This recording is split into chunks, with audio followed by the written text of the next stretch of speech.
Escrevo essa história sobre uma pressão mental considerável, uma vez que hoje à noite me apago. Sem dinheiro e com o estoque da droga que torna a vida suportável próxima do fim, não aguento mais essa tortura. Estou prestes a me atirar pela janela na desolação da rua lá embaixo. Não entenda a minha dependência da morfina como uma fraqueza ou perversão. Quando o Senhor ler essas páginas rabiscadas às pressas, poderá entender, ainda que não por completo, a minha ânsia pelo esquecimento e pela morte. Foi numa das regiões mais abertas e menos frequentadas do Oceano Pacífico que o navio em que eu era supervisor de carga caiu vítima das forças alemãs. Era o início da Grande Guerra e as forças oceânicas dos teutos ainda não haviam afundado ao nível da degradação posterior, de modo que nossa embarcação foi capturada como um troféu legítimo, enquanto nós da tripulação fomos tratados com toda a justeza e consideração devida aos prisioneiros navais. A postura de nossos captores, a bem dizer, era tão tolerante que, a 5 dias após a abordagem, eu consegui escapar sozinho em um pequeno barco, levando comigo água e provisões suficientes para um período considerável.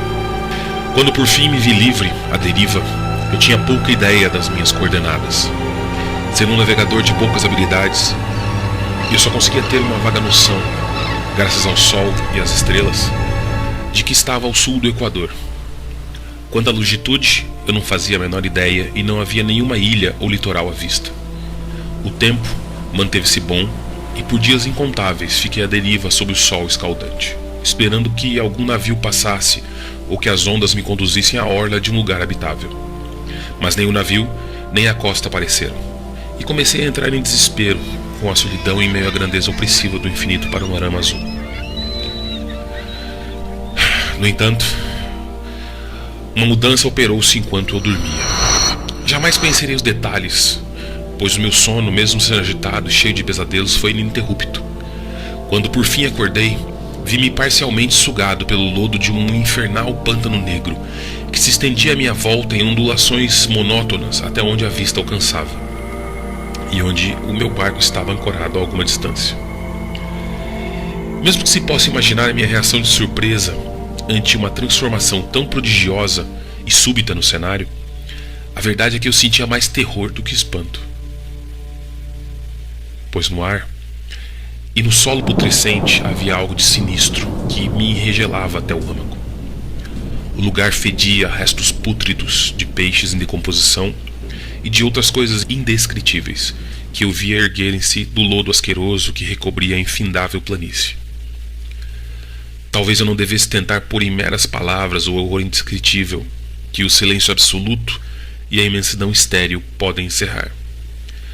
Não se ouvia nada, não se via nada afora a vastíssima extensão do lodo negro, mas era a perfeição do silêncio e a constância do cenário que me oprimia com o terror nauseante.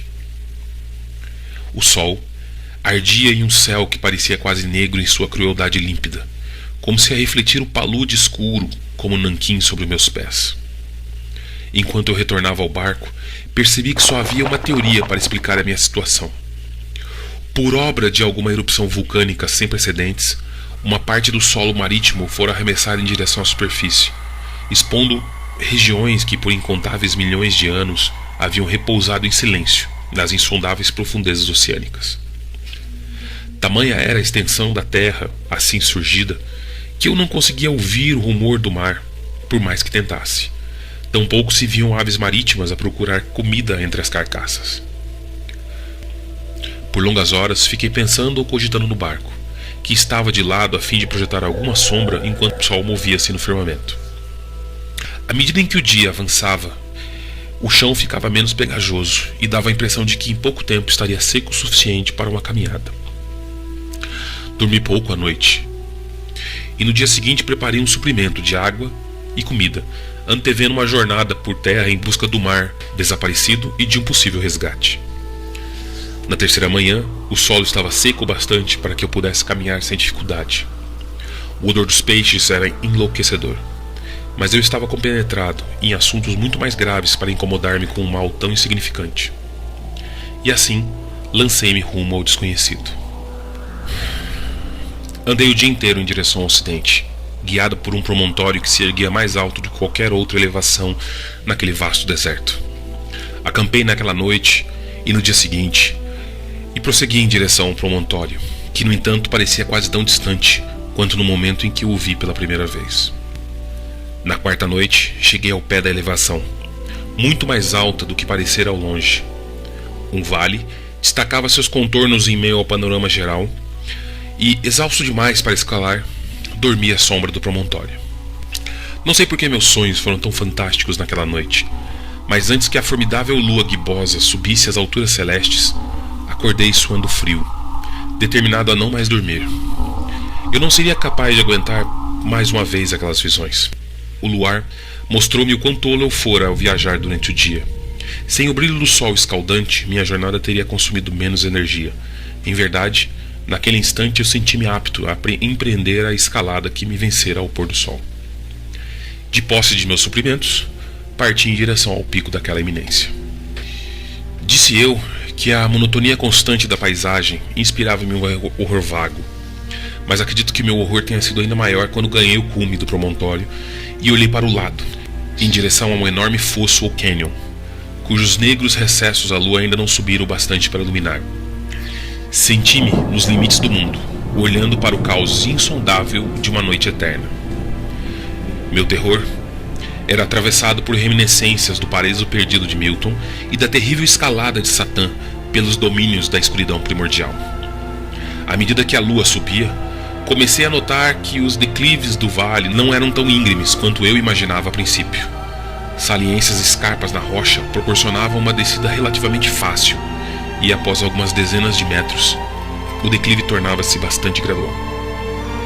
Tomado por um impulso que eu não sou capaz de explicar, desci pelo caminho de pedra e postei-me no declive mais suave lá embaixo, olhando aquelas profundezas infernais onde luz alguma jamais havia penetrado. De repente, minha atenção dirigiu-se a um enorme e singular objeto que se erguia a pique no declive do outro lado, a uns 100 metros de distância. Um objeto que resplandecia em brancura com os raios recém-chegados da lua ascendente. Logo, me convenci de que era uma enorme rocha, mas por algum motivo eu tive a nítida impressão de que aquele contorno e aquela disposição não podiam ser obra da natureza. Um exame mais atento encheu-me de sensações inexplicáveis, pois apesar da enorme magnitude e da proximidade ao abismo iante que repousava no fundo do mar, desde que o mundo era jovem, percebi sem a menor dúvida de que o estranho objeto era um monolito, bem formado, cuja opulência conhecera o trabalho e talvez a adoração de criaturas vivas e pensantes. Confuso e assustado, mas sentindo o entusiasmo dos cientistas e arqueólogos, examinei meus arredores em maior detalhe. A lua, já próxima ao zênite, resplandeceu com um brilho estranho acima do sobranceiro promontório que circundava o abismo e revelou um enorme volume de água lá embaixo, que se estendia para os dois lados e quase batia-me nos pés enquanto eu permanecia no declive. Do outro lado do pélago, pequenas ondas quebravam junto à base do monolito ciclópico, onde se viam inscrições e esculturas primitivas. A escrita usava um sistema de hieróglifos que eu ignorava, diferente de todos aqueles vistos nos livros, e consistia na maior parte de símbolos aquáticos estilizados como peixes, enguias, polvos, crustáceos, moluscos, baleias e outros. Muitos hieróglifos representavam coisas marinhas desconhecidas ao mundo moderno, mas cujos corpos em decomposição eu avistara na planície que se erguera do mar. Era o estilo pictórico, no entanto, que mais me hipnotizava. Claramente visível na água, graças às suas enormes proporções, havia um conjunto de baixos relevos cujos temas teriam despertado a inveja de um Doré. Acho que as figuras representadas eram homens, ou pelo menos um certo tipo de homem. No entanto, as criaturas apareciam divertindo-se como peixes na água de alguma gruta marinha ou rendendo homenagens em algum templo monolítico que também parecia estar sobre as ondas. Os rostos e as formas eu não ouso descrever em detalhe, pois a simples lembrança faz-me fraquejar. Grotesco, além da imaginação de um Poe ou de um Bulwer, o contorno geral das criaturas era muito humano. Apesar das mãos e pés com membranas natatórias, dos impressionantes lábios carnudos e molengos, dos olhos vidrados arregalados e de outros traços de lembrança desagradável. Tive a curiosa impressão de que os desenhos estavam bastante fora de proporção com o cenário ao redor. Uma das criaturas aparecia matando uma baleia representada em tamanho só um pouco maior do que ela própria. Como eu disse, reparei no aspecto grotesco e no tamanho exagerado das figuras, mas no instante seguinte pensei que aqueles seriam apenas os deuses imaginários de alguma tribo primitiva de pescadores ou navegadores. Uma tribo cujos últimos descendentes haviam perecido eras antes que o primeiro ancestral do homem de Piltdown ou do homem de Neandertal nascesse. Estupefato, com o vislumbre de um passado que extrapolava a imaginação do mais ousado antropólogo, pus-me a meditar enquanto a lua lançava reflexos singulares sobre o silencioso canal à minha frente. Então, de repente eu vi. Com um leve rumor que marcou sua chegada à superfície, a coisa apareceu acima das águas escuras. Vasto como um polifemo, horrendo, aquilo dardejava como um pavoroso monstro saído de algum pesadelo em direção ao monolito, ao redor do qual agitava os braços escamosos, ao mesmo tempo que inclinava a cabeça hedionda e emitia som compassados. Acho que foi naquele instante que eu perdi a razão. Em relação à escalada frenética do aclive do promontório e à jornada delirante rumo ao barco, eu não recordo quase nada. Acho que cantei um bocado e irrompi em gargalhadas estranhas quando não conseguia mais cantar. Tenho lembranças difusas de uma forte tempestade algum tempo depois de retornar ao barco, e de qualquer modo sei que ouvi trovoadas e outros sons que a natureza só emite em seus momentos de maior furor. Quando emergi das trevas, eu estava no hospital em São Francisco. Quem me levou até lá foi o capitão do navio americano que resgatou meu barco à deriva no oceano. Falei muito em meu delírio, mas descobri que haviam me dado pouca atenção às minhas palavras. Meus benfeitores não sabiam nada a respeito das terras emersas no Pacífico e não julguei apropriado insistir em algo que eu sabia ser inacreditável. Certa vez, falei com um etnólogo famoso e diverti-o com perguntas um tanto peculiares sobre a antiga lenda palestina de Dagon, o deus peixe, mas logo, ao perceber que o estudioso era irremediavelmente ordinário, desisti de minhas perguntas. É à noite, em especial, quando a lua está quibosa e minguante, que vejo a coisa. Tentei morfina, mas a droga mostrou-se apenas um alívio temporário, e prendeu-me em suas garras como a um escravo desesperançado.